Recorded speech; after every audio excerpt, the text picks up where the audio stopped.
So I got involved in the campaign. So I actually canvassed. I would canvass, and I would go out to people's homes, and I would do events and rallies.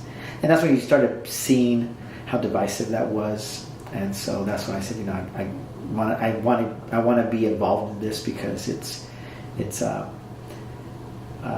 harmful to the kids. It's harmful to the kids who've done nothing wrong, and harmful to the families who I knew pretty well. And I thought, well, they're very good people. I don't see them as criminals. I don't see them as lazy. I don't see them as freeloading. So I just thought it was wrong.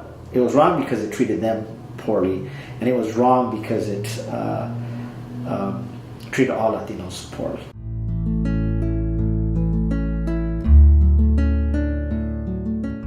My dad, he had a military career. That was his job. He retired out of the military. He joined, I don't know, either late 50s or early 60s. He joined the military, the Army, and he and my mom moved around a little bit. Basically, we moved to Hawaii in 1972. My dad got stationed out there, so we all went out there in 1972. We were out there for 3 years. And I guess the earlier memories are from Hawaii. They start in Hawaii. I remember my childhood. So I just remember being around, mostly Japanese kids or Filipino kids, or a multicultural mix of Asian kids, Hawaiian, Native Hawaiian with Chinese, or Native Hawaiian with Japanese. Very few Latinos, maybe Puerto Ricans, a couple Puerto Ricans. But it was just a different experience. We were a minority there, very small minority, growing up around military families and mostly Asian families. But it was good. It was a great experience. I went to San Diego State. That's just where I went to school. It was a school there, so I applied there, got accepted there, went there for my undergrad, my graduate, my doctorate as well. I did everything at San Diego State. Started my master's degree. I started TAing in San Diego State, and I started being a TA in San Diego City Schools about 1991. I did that for a couple years, and about early 1993, maybe about this time, about April 1993, they had a newer program in San Diego Unified. It was an internship program for people who spoke Spanish, and they said if you speak Spanish and you have a college degree, you could get into elementary teaching. And so I thought, well, I had already worked for a couple years as a teacher's assistant, and I said, well, I'm going to give it a try, see what goes on. I got into the program in 1993, July of 1993. I started teaching elementary school, and I was also working towards my credential with San Diego Unified.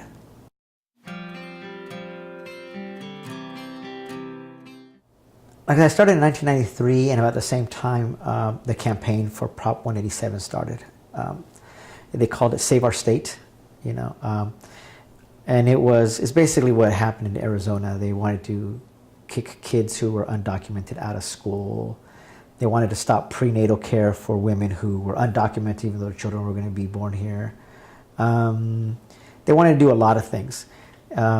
Targeted undocumented immigrants. At that time it was Latinos, because they were back in 1993, there was nowhere near the number of Asian people you see nowadays, So it was targeted towards Latino people. The proposition got stopped, but it didn't stop the harm that it did, the psychological harm and the harm it did in California. So it was a time, of really trying to ally yourself with undocumented immigrants and really trying to support them. For us as teachers, it was just a point for us to make the schools really receptive to them, and kind of demonstrate to the families that regardless of they were undocumented or not, those were their schools. Those kids, the schools belonged to the kids, belonged to the communities that they were in. So regardless of whether they were undocumented or not, we always made it a point to point out that they were the majority of those schools, and they had every right to be there.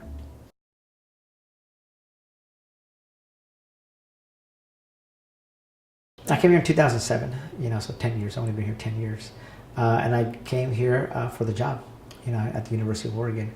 And this department was looking at that time to include more content around English language learners and second language learners. So they were looking for someone who did that work, and I applied and I interviewed and got the job, and I came up here in 2007.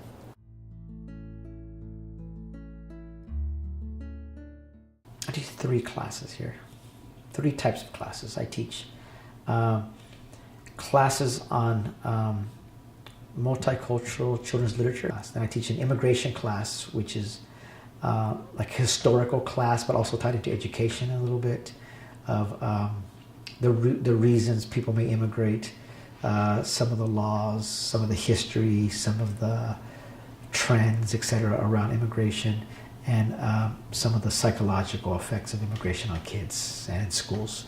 And then finally, I teach a class on language policies and language issues, and I get that from my background as a bilingual teacher, because I taught in bilingual classrooms and I worked during the time of anti-bilingual initiatives in California and pushed back against bilingual programs.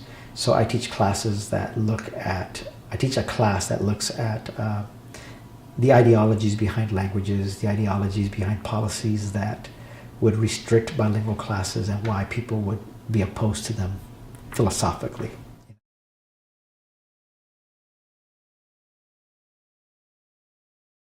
That's learning, as we know, experiential learning is learning that goes on a person's subjectivities, on a person's emotions. That's what experiential learning is, that you are getting you're advancing knowledge or getting an education from your experiences instead of dedicating on the book. So it's one thing to hear stories of the impact something will have on someone, and it's quite another thing to see it.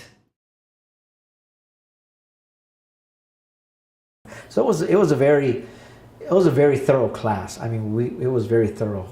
We did a lot of stuff, and the students saw a lot during the week they were there in San Diego.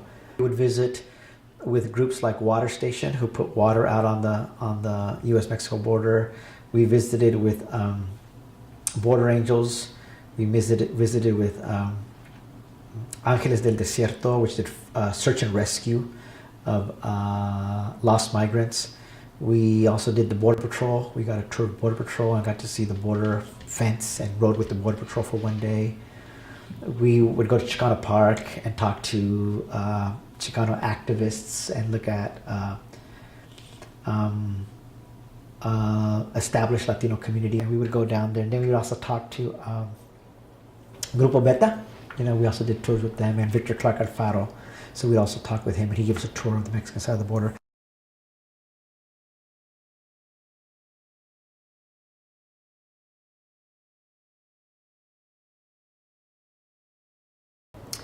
They're important stories, because these are folks who, some folks have had difficulty with the law, some have had no difficulty with the law, run-ins with the law, but they've all have a very high, I would say, moral character, the people down there. So talking to them and finding out their stories usually strikes a chord with a lot of people, because they see these folks who are hardworking, very nice people with families in the United States, and they ask themselves, why have they gotten deported? Teachers have to realize that these communities bring a lot to the schools, and that we can learn a lot from them. So I would say, try to be, humble, try to be good listeners to what their concerns are. Try to understand that some of the things that may happen in these schools are out of frustrations. It's more out of frustration or urgency, and it's not so much out of ungratefulness or bad people or bad kids. It's more of, there's an urgency that they have, there's a suspicion that they have of where they're going in these schools. And I think that as teachers, you have to go in humble, and also understand that there has to be a lot of like confidence. They have to have confidence in you as a teacher, so you have to have a lot of they have to have trust in you. So you have to work at that with the communities. You know, they're not just going to trust anybody.